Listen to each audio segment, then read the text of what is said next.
ভোলেনাথ ভজন করছে, পার্বতী একাকী গৃহে রয়েছে। আর নারদ ঋষি সেদিন চলে গেছে, বলছে মা তুমি এখানে। এই নারদ ঋষির সঙ্গে ভোলেনাথের একটা সুন্দর সম্পর্ক আছে। নারদ ঋষির দীক্ষা গুরু হচ্ছে স্বয়ং ভোলেনাথ। এবার যেহেতু গুরুদেবের গৃহে আসছে, কিন্তু গুরুদেবের কাছে এসে গন্ডগোল করা, ওই নারদত্ব ওটা ঠিক মতো করা যায় না। আজকে ফাঁকে পেয়ে গেছে, নারদ বলছে এই আজ সুযোগ, বাবা নেই এখানে, এখানে মা একা আছে, মায়ের কাছে গিয়ে একটা ব্যাপার আমি বাঁধিয়ে দেবই। কি বাঁধাবে? গন্ডগোল। মায়ের কাছে গিয়ে বলছে ও মা, মা বলছে নারদ এসো বসো, বলে না বসবো না। বাবা কোথায়? ভজনে। তুমি কি করছো? বসে আছি। বাবা কখন আসবে? দেরি হবে আজকে বলছে। নারদ যেই শুনে নিল দেরি হবে, তাহলে এইবার একটা কাণ্ড বাঁধালেই হয় নাকি গো। নারদ মাকে বলছে ও মা, বাবার তোমার প্রতি মন আছে তো? মানে বাবা তোমার সঙ্গে কথাবার্তা ঠিকঠাক ভাবে বলে তো? হ্যাঁ। কেন? না সেটা নয়, আমার মনে হয় বাবা বোধহয় তোমাকে ঠকাচ্ছে। কেন বলো?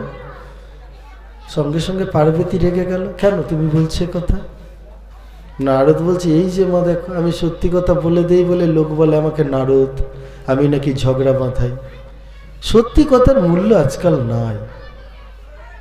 কি হয়েছে তুমি বলো? আচ্ছা যদি বাবা তোমাকে ভালোই বাসে, তাহলে বাবার গলায় তুমি লক্ষ্য করছো একটা মালা রয়েছে? বলে হ্যাঁ। বলে এই মালাগুলো কার? বলে মুন্ডমালা। বলে মুন্ডমালা হলে আমি ছেড়ে দিতাম, কিন্তু তুমি লক্ষ্য করে দেখেছো প্রত্যেকটা মুন্ডু মেয়ে ছেলের মুন্ডু? বলে হ্যাঁ সেটাও দেখেছি। বলে আচ্ছা যার মুন্ডু গলায় নিয়ে ঘুরছে তাকে বেশি ভালোবাসে না তোমাকে? না মা আমি বেশি কথা বলবো না, চলে যাই। এই নারদ দাঁড়া। বলে না না আমার সময় নেই, চলে গেছি, চলে যাই। এইটুকু খালি বলে দিয়ে নারদ বেরিয়ে চলে গেল। পার্বতী বলছে মেয়ে মানুষের মাথা, দেবী হলে হবে কি? মেয়ে মানুষ তো, ওই মাথাটা একইভাবে তৈরি। চট করে উত্তেজিত হয়ে গেছে। দাঁড়াও, আজকে তুমি আসো। তুমি কার মাথা নিয়ে ঘুরছো? কেন এইভাবে করে ঘুরছো? তাদের তুমি ভালোবাসে? তুমি যখন আড়ালে থাকো ওদের মাথাগুলো ভালো করে করে দেখো নাকি? কেন রেখেছো বলো? কোথায় বাড়ির একটা জায়গায় ঝুলিয়ে তো রাখতে পারতে। তুমি গলায় নিয়ে ঘুরছো কেন? না আমি ছাড়বো না আজ। পার্বতী একবার ঘর একবার বাইরে, একবার ঘর একবার বাইরে হচ্ছে। আর ভোলেনাথের ভজন হয়ে গেছে। ভোলেনাথ হেঁটে হেঁটে আসছে, গৃহে ঢুকবে, পার্বতীকে গিয়ে বলছে পার্বতী। আর পার্বতী তখন ঘর থেকে বাইরে আসছে। কি হলো পার্বতী, তোমার মুখ অমন লাগছে কেন? পার্বতী এতক্ষণ ধরে ফসফস করতে করতে মুখ চোখের চেহারা কেমন হয় গো? অনেকক্ষণ ধরে ফসফস করলে মা, রাগটা তো ঝাড়তে পারছে না কারো কাছে। মুখ চোখ পাল্টে গেছে। বলছে কি হলো? তুমি আমার পা ধোয়ার জন্য জল এনে দেবে? বলে সব জল পরে হবে, তুমি দাঁড়াও ওখানে, আগে একটা আমার প্রশ্নের উত্তর দাও। বলে পার্বতী কমসে কম আমাকে একটু কুটিরের মধ্যে ঢুকতে দাও। বলে তাও ঢোকা হবে না, ওখানে বাইরে দাঁড়াও। আরে কি হয়েছে বলে? আচ্ছা পার্বতী কেউ তোমায় কিছু বলছে? বলে কেউ কিচ্ছু বলেনি। তাহলে তুমি এত রেগে গেলে কেন? তুমি তো বেশ ঠান্ডা ছিলে, এমন রাগ কেন? আচ্ছা পার্বতী নারদ কি এসেছিল এদিকে? বলে হ্যাঁ। বলে হয়ে গেছে, বুঝে গেছি, তাহলে কিছু একটা হয়েছে। আচ্ছা ঠিক আছে বলো। পার্বতী বলছে আগে তুমি বলো ওই মালাটা গলা থেকে খুলবে কি না? মালাটা খোলো, ফেলে দাও, যাও জলে ভাসিয়ে দাও। না পার্বতী না। কেন? ভালোবাসার মানুষ, কষ্ট হয়। পার্বতী তো দিল আচ্ছা করে ভোলেনাথকে। ভোলেনাথ মাথাটা নিচু করে আছে। পার্বতী আর বলো না, তাহলে ওই মালাটা দাও, আমি জলে ফেলে দিই। খবরদার ধরো না এটা। ওই মুন্ডগুলো মেয়ে ছেলের, ওই মেয়ে ছেলেগুলো কে? নারদ এসে বলল আমার। কি বলছে? তুমি ওদের ভালোবাসো দেখে ওদের মুন্ডগুলো তুমি রেখে তুমি গলায় ঝুলিয়ে রেখেছো। কথাটা ঠিক কি ভুল তুমি আগে আমাকে বলো। ভোলেনাথ হাত কচলাচ্ছে, আর বলতে পারছে না। আবার বলো তুমি ওটা ঠিক কি ভুল? ভোলেনাথ বলছে ঠিক। তাহলে নারদ ঠিকই বলে গেছে আমাকে, ঠিক আছে ছেড়ে দাও, আমি চলে যাই বাপের বাড়ি। আরে পার্বতী দাঁড়াও দাঁড়াও, কি হয়েছে বলো। তাহলে কি হয়েছে? বলছে আচ্ছা ওই মালার যে মুন্ডুগুলো, ওই মুন্ডুগুলো কার বলতে পারো? দেখেছো তো মেয়ে ছেলের মাথা। বলে ওরা কে? বলে ওরা সাধিকা। বলে সাধিকা মানে? বলে ওরা ভজন করতে করতে করতে করতে ওদের দেহটা যখন শেষ হয়ে গেছে, আমার ভজন করছে, আমাকে পাবে বলে।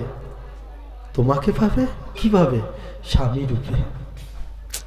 আরো পার্বতীর মাথা গেছে গুলিয়ে, স্বামী রূপে তোমাকে চায়? বলে হ্যাঁ। বলে ওদের যখন দেহটা শেষ হয়ে গেছে তখন আমি কি করব? স্বামী রূপে চাইছিল, নিয়ে এসে আমার গলায় আমার বক্ষে দুলছে। পার্বতী বলে এক্ষুনি তুমি ওগুলো খোলো। বলে খবরদার পার্বতী, বললো না খুলতে পারবো না। ঝগড়া বেড়ে গেল। কে বাঁধালো ঝগড়াটা? ব্যস্ত ছিল ভালো নারদ। এখন কি করা যায়, একটা বুদ্ধি দিতে পারো? বলছে আচ্ছা তাহলে তুমি বলো ওই যে যে মেয়েগুলো ওরা কেমন সাধিকা ছিল তোমার যে ভজন করত? বলছে পার্বতী বলতেই যখন হবে তাহলে বলবো। বলছে বলো। বলছে এই প্রত্যেকটা মেয়ে ছেলেই কিন্তু পার্বতী তুমি নিজে। বলে আমি? আশ্চর্য হয়ে গেল পার্বতী। আবার কথা ঘোরাচ্ছে। বলছে না, প্রত্যেকটাই তুমি। প্রত্যেক জন্মে তুমি ভোলেনাথ ছাড়া কাউকে চাওনি। প্রত্যেক জন্মেই তুমি আরাধ্য দেবতা হিসাবে আমাকে চেয়েছিলে, এই জন্মেও চাও, তাই তুমি আমার স্ত্রী হয়ে আছো। প্রত্যেকটা জন্মের মৃত্যুর পর তোমার ওই গলাটা নিয়ে এসে আমি ঝুলিয়ে রেখেছি, তাকিয়ে দেখবে। বলছে আমি দেখতে চাই ওগুলো সত্যিকারের পার্বতী কিনা। ভোলেনাথ পার্বতীকে দৃষ্টি দিল, দৃষ্টি দান করলো। ওই দৃষ্টিটা পেয়ে পার্বতী দেখছে প্রত্যেকটা পার্বতীর মুখ বসে আছে। এখন যে পার্বতীর মুখ, এই পার্বতী এতক্ষণ দেখছিল না, অন্যান্য দেখছিল। এখন দেখছে এই তো আমারই তো মুন্ডু, এটাও তো আমারই মুন্ডু, এটাও আমার মুন্ডু, তাই তো তাই তো। দৌড়ে গিয়ে ভোলেনাথকে প্রণাম করছে। বেটা নারদ, তুমি গন্ডগোল বাঁধিয়ে দিয়ে গেল, এটা তো কিছুই ছিল না ব্যাপারটা। ভোলেনাথ বলছে পার্বতী রাগ ঠান্ডা হয়েছে? বলছে হ্যাঁ, কিন্তু একটা প্রশ্ন মনে আছে আমার। বলো কি প্রশ্ন? আচ্ছা আমি তো জন্ম এতগুলো পেয়েছি, 16টা হোক 18টা হোক মুন্ডু তোমার গলায় দেখছি, তো তুমিও তো জন্ম পেয়েছো, তোমারও তো মৃত্যু হয়েছে, তাহলে তুমি এইগুলোকে গুছিয়ে রাখলে কি করে? আচ্ছা একজনের যদি মৃত্যু হয়ে যায় পরের জন্মে সে গিয়ে সেগুলো খুঁজে পায়? পাবে মা?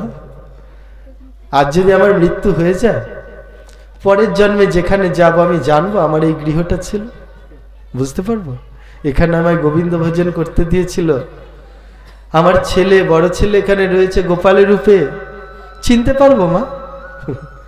পারবো না হয়তো। তাহলে এই যে গুছিয়ে গুছিয়ে প্রত্যেকটা মুন্ডু তুমি রেখেছো আজও পর্যন্ত, এগুলো গোছানো ছিল কোথায় তোমার যখন দেহ অবসান হয়েছিল? ভোলেনাথ বলে পার্বতী কি বলবো তোমাকে, আমার তো মৃত্যু হয় না। তোমার মৃত্যু হয় না? বলছে না, আমার কোনোদিনও মৃত্যু হবে না, আমি অমর। এইবার পার্বতী জেকে ধরেছে ভোলেনাথকে, দাঁড়াও দাঁড়াও, তুমি অমর?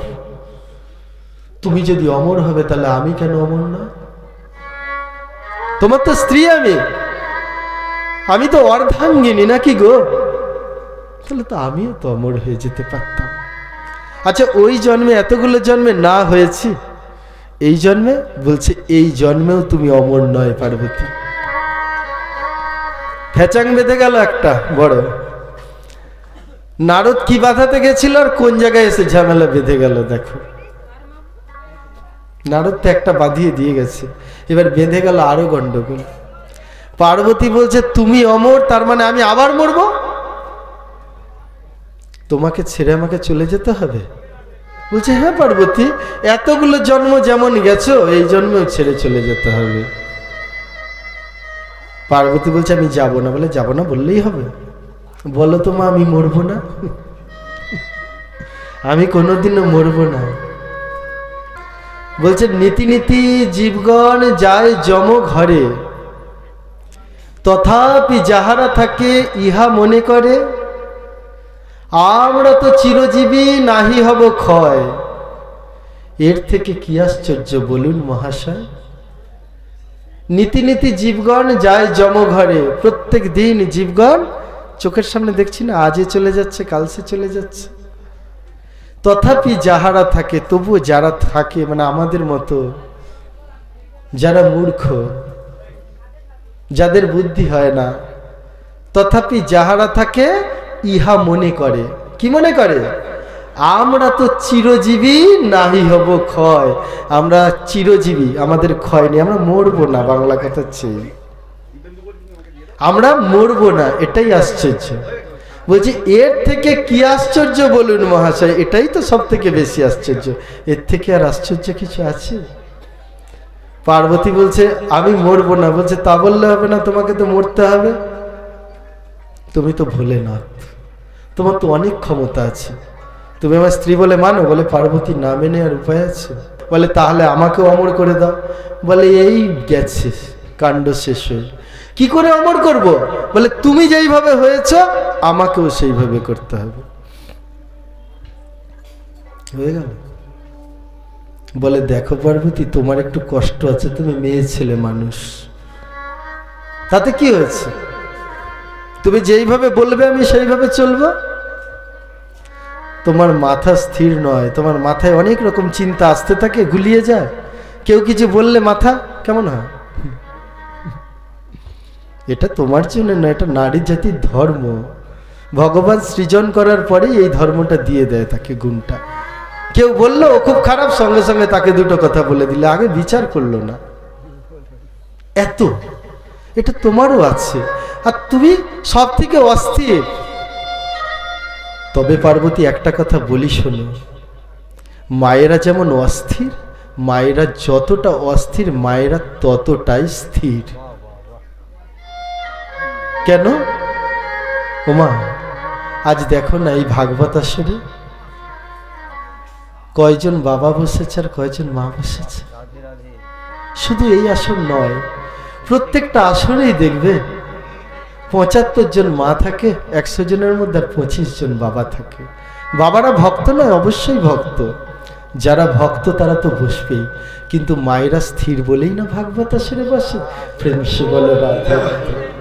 তাহলে আমার তো স্ত্রী গুণ আছে নাকি? পার্বতী বলছে হ্যাঁ। তাহলে কি করলে হয় বলো? আমি পারবোই পারবো। বলে এই যে অমর হতে গেলে একটা কাজ তোমাকে করতে হবে, ৭ দিন ধরে সাপ্তাহিক পারায়ণ ভাগবত পাঠ শ্রবণ করতে হবে। বলে আমাকে তাহলে শোনাও, আমি এখানে বসে আছি। বলে কৈলাসে হবে না।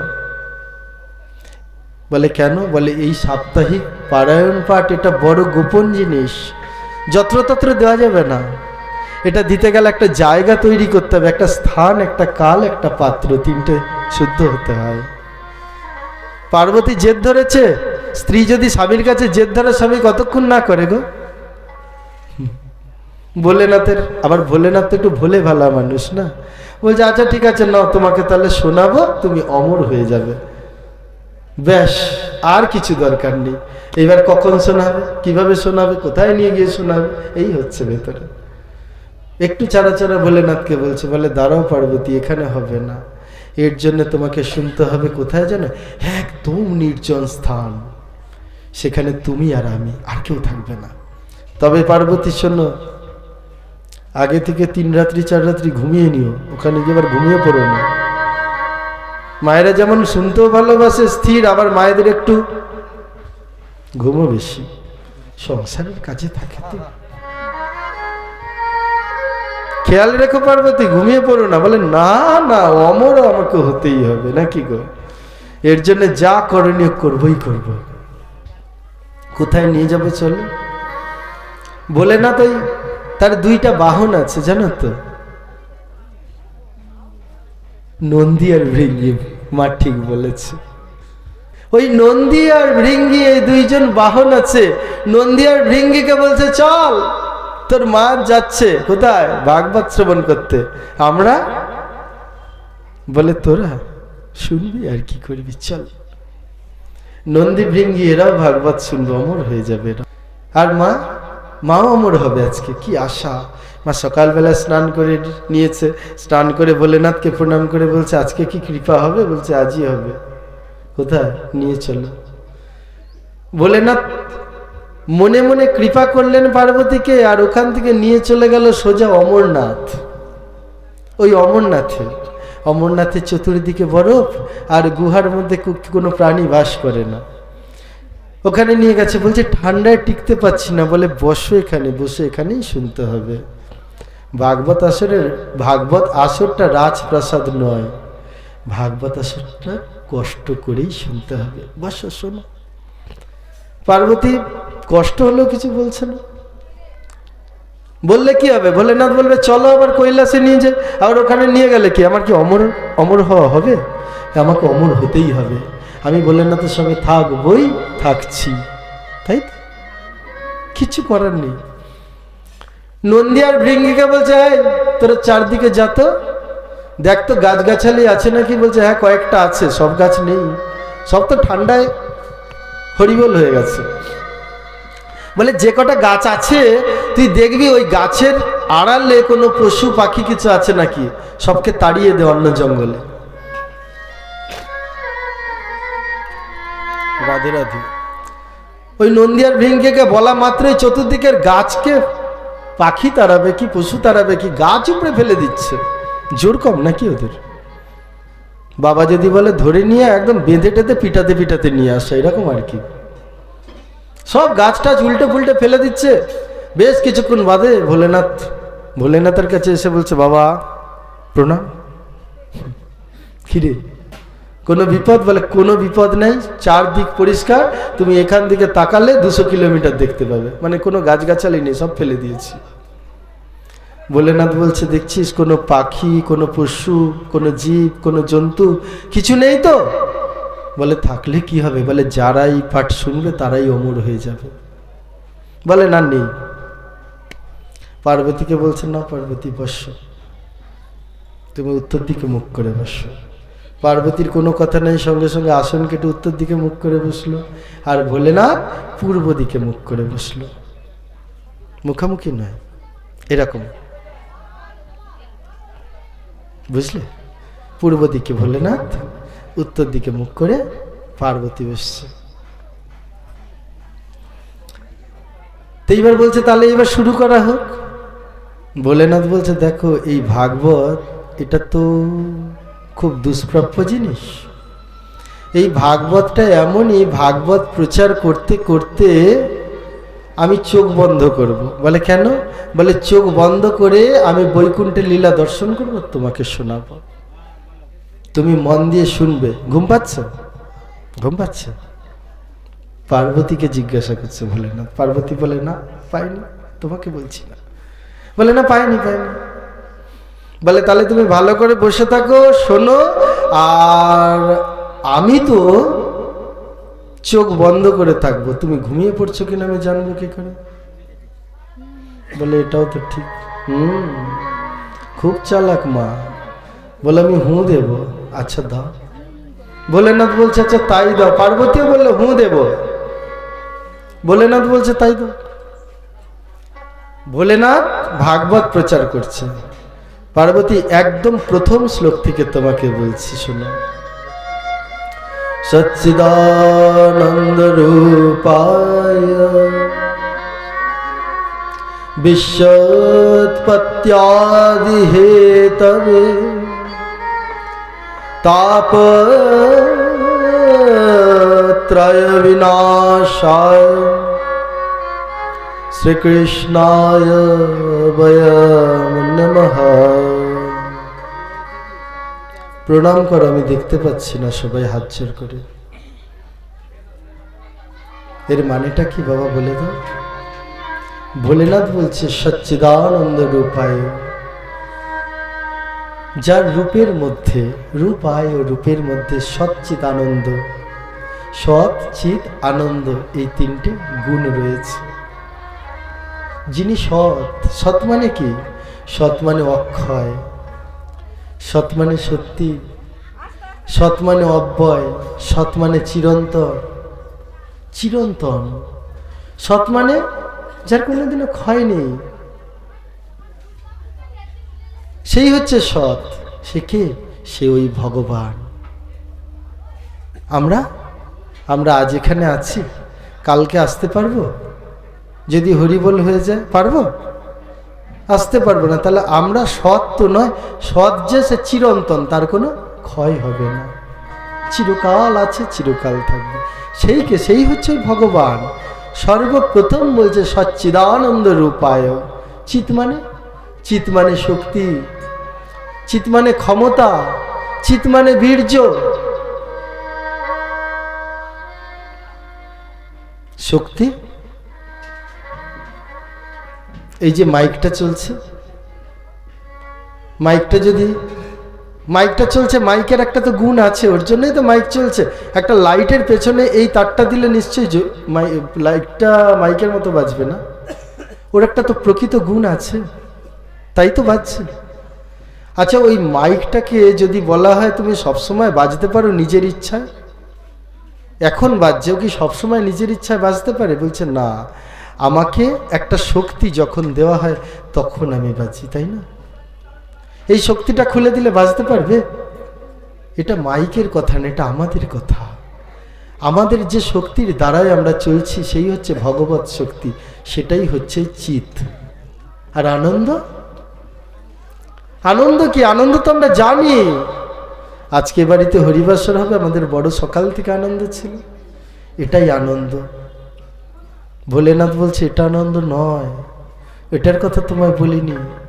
এই আনন্দ তো আবার প্রসাদ পাওয়ার পর বাড়ি গিয়েই যেই সংসারে পড়ে যাবে, সংসারের মায়ায় পড়ে আবার আনন্দ কোথায় যাবে? চুপ করে বন্ধ হয়ে যাবে, তাই না? যে আনন্দ কোনোদিনও ক্ষয় হয় না, সেই আনন্দই হচ্ছে সৎযুক্ত আনন্দ। তাই হচ্ছে ভগবানের, ক্ষয় হয় না কোনো সময়। আনন্দ ভগবানের শেষ হবে না, ভগবানের কোনো সময়। ক্রন্দন মূর্তি দেখেছো তোমরা? গোবিন্দ কাঁদছে, চেষ্টা করবো তো দেখার, চেয়ে গোবিন্দ কাঁদছে, ভক্ত কাঁদছে, মহাপ্রভু কাঁদছে, দেখতে পাও। কিন্তু গোবিন্দ কাঁদছে কোনো সময় দেখবে? রাধারানীর চরণ ধরে আছে গোবিন্দ, তাও তুমি দেখতে পাবে? রাধে রাধে বলে কষ্টে বাঁশি বাজাচ্ছে, তাও দেখতে পাবে। কিন্তু গোবিন্দর কান্নার ছবি কখনো দেখেছো? তাহলে তুমি চিরন্তন আনন্দ তোমার কাছে রয়েছে। তাই প্রথম শ্লোকে ব্যাখ্যা হলো সচ্চিদানন্দ রূপায় বিশ্বৎপত্ত্যাদি হেতবে। বিশ্বৎপত্ত্যাদি হেতবে, যিনি বিশ্বের উৎপত্তি দাতা। বিশ্বৎপত্ত্যা, বিশ্বের উৎপত্তি দাতা, এই বিশ্বকে যিনি সৃষ্টি করেছেন তিনি। তাপত্রয় বিনাশায়, তাপত্রয় বিনাশায়, তিনটা তাপকে যিনি বিনাশ করতে পারে। কারো দ্বারা ওই তিনটা তাপ বিনাশ হয় না। সেই তিনটা তাপ কি? আদি দৈবিক, আদি ভৌতিক, আদি আধ্যাত্মিক। ওই তিনটে তাপ, ওই তিনটে তাপ কে বিনাশ করতে পারে? এই ভগবান। তাই বলছে তাপত্রয় বিনাশায় শ্রীকৃষ্ণ বয়ম নমঃ। বয়ম নমঃ শ্রীকৃষ্ণায় মানে গোবিন্দকে, বয়ম মানে আমরা। সংস্কৃতে অহম মানে আমি, আমরা দুজন হলে আবাম। সংস্কৃতে দ্বিবচন আছে, যেটা বাংলায় নেই। বাংলায় আমি, তারপরে আমরা, দুজন থাকলেও আমরা, সাতজন থাকলেও আমরা। কিন্তু সংস্কৃতে দুজন থাকলে তখন দ্বিবচন বলা হয়। তাই একজন হলে অহম, দুইজন থাকলে হলে আবাম, আর দুইয়ের বেশি হলে বয়ম। দেখো এখানে বলছে বয়ম নমঃ। আচ্ছা, এখানে তো দুইজন ছিল, বলে না তার কে শুনছে? পার্বতী। তাহলে তো ভোলেনাথ বলতে পারতো আবাম নমঃ, বলতেই পারতো। বয়ম নমঃ কেন বলছে? বলছে যেখানে শ্রীমদ্ ভাগবত প্রচার হয় সেখানে ভক্তরা বৈকুণ্ঠ থেকেও আসে শ্রবণ করতে, আর যত ঋষি মুনি এদিক ওদিক বসে ভজন করছে, যেখানে ভাগবত আসর হবে সেখানে তারা সূক্ষ্ম দেহ নিয়ে এসে শ্রবণ করবে। প্রেমিষ্যে বলেন রাধে রাধে। তাই বলছে সবাই হাত জোড় করে, আমরা সবাই মিলে গোবিন্দকে প্রণাম করি, বয়ম নমঃ, আমরা সবাই প্রণাম করি। পার্বতী কি করছে?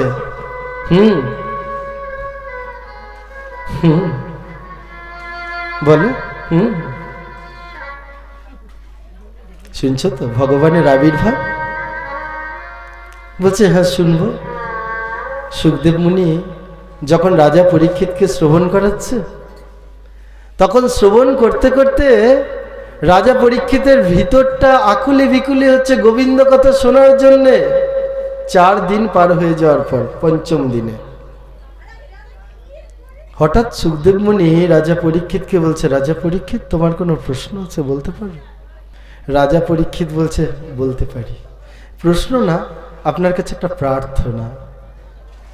আমার ভালো লাগছে, খুব ভালো লাগছে। তোমাদের না লাগছে না? বলছে অবশ্যই লাগছে।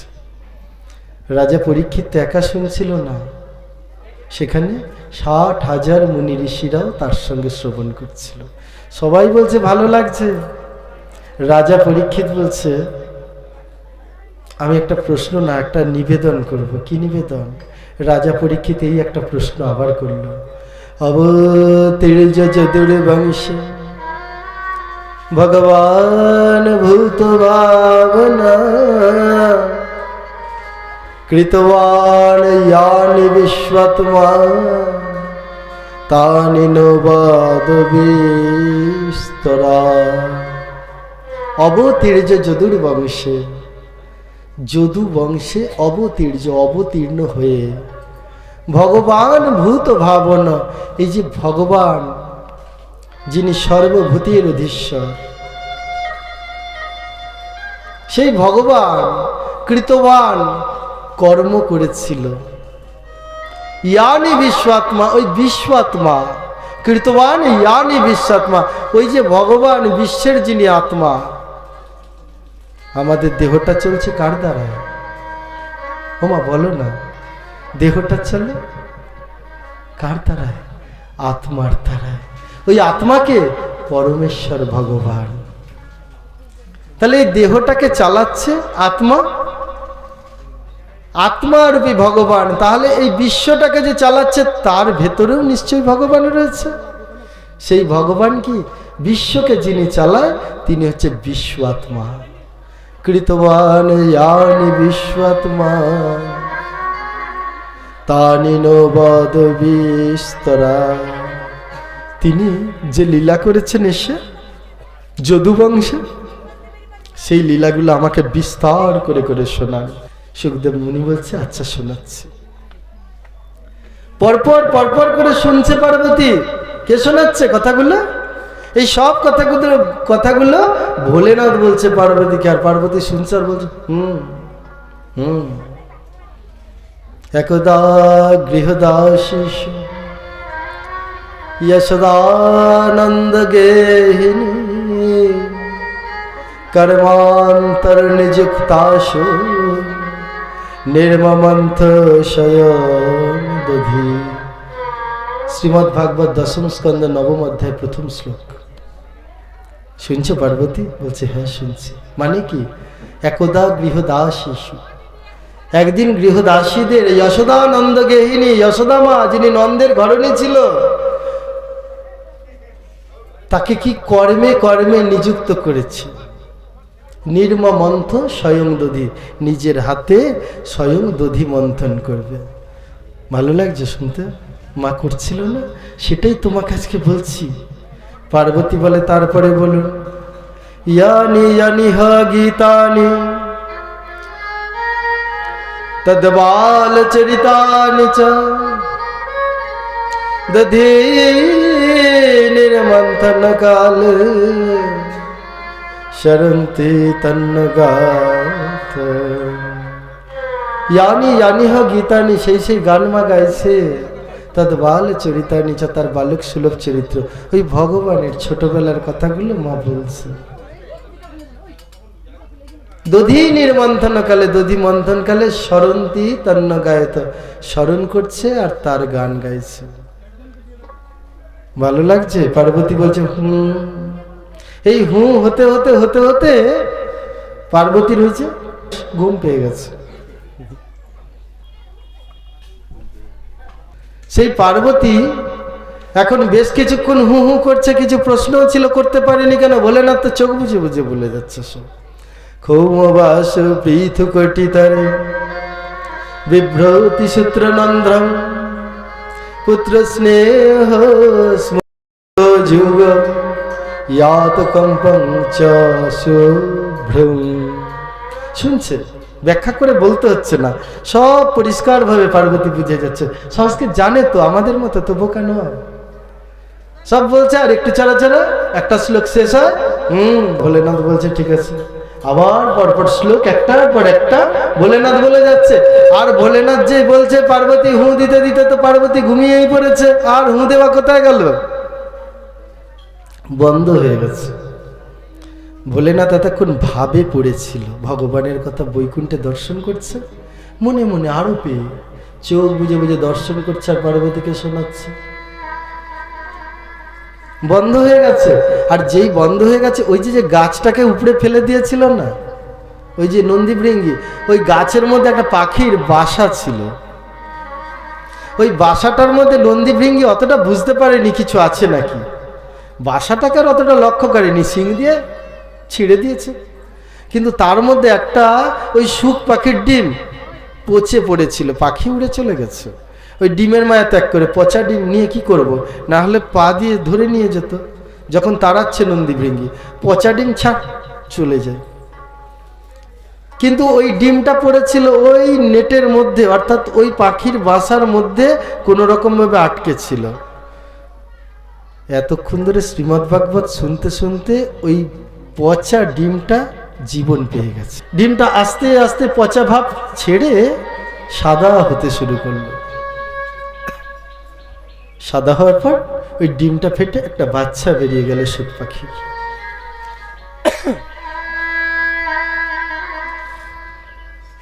এবার বাচ্চাটা, শুক পাখির বাচ্চা, মানুষের স্বর নকল করতে পারে।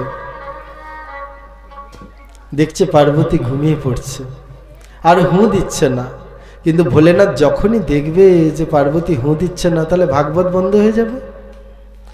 যেই ভাগবতের অর্থ কেউ না বুঝুক, আমি আজ বুঝলাম। এই পচা পচা জিনিসের মধ্যে প্রাণ আসে। সেই ভাগবতকে বন্ধ হতে দেওয়া যাবে? কোনো মতে বন্ধ হতে দেওয়া যাবে না, চলতে থাকো। ওই শুক পাখি কি করলো? ওই গাছের ডালে বসলো, বসে পার্বতীর গলা নকল করে হু দিতে শুরু করলো। পার্বতী যেমন হু দিচ্ছিল, আর পার্বতী ঘুমিয়ে পড়েছে। ঘুমিয়ে পড়লে কি অমর হয়ে যাবে? না, পার্বতী অমর হতে পারল না। ভাগবত আসরে আসলে বৈকুণ্ঠ প্রাপ্তি হবে, গোবিন্দ চরণ পাওয়া যাবে, ভাগবতে লেখা আছে। হ্যাঁ লেখা আছে, কিন্তু এই ভাগবতে আসলেই যে হবে তা না, মানতে হবে। পার্বতী এসে ঘুমিয়ে পড়ল বলে পার্বতীর অমরত্ব লাভ হলো না। তাই মা, এই আসরটা এত সুন্দর আসর। এই আসরেই তুমি সরাসরি ভগবানের সঙ্গে যোগাযোগের সূত্রটা পেয়ে যাবে। আবার এই আসর থেকেই ভগবানের সঙ্গে যোগাযোগের সূত্রটা ছিন্ন করে নিয়ে যেতে পারো। তুমি চিন্তা করো, তুমি মানুষ, তোমাকে ভগবান মান আর হুঁশ দুটো দিয়েছে। কি করবে তুমি সেটাকে চিন্তা করো। যদি মনে করো আমি গোবিন্দ ভজন করব, তাহলে এটাই শ্রেষ্ঠ স্থান, এই আসরটাই তোমার জন্য প্রথম এবং শ্রেষ্ঠ। আর যদি মনে করো না আমি অন্যভাবে চলবো, এটা তার জন্য শ্রেষ্ঠ। ভগবানের কথা শুনতে শুনতে পার্বতী ঘুমিয়ে পড়ল বলে তার অমরত্ব লাভ করা হলো।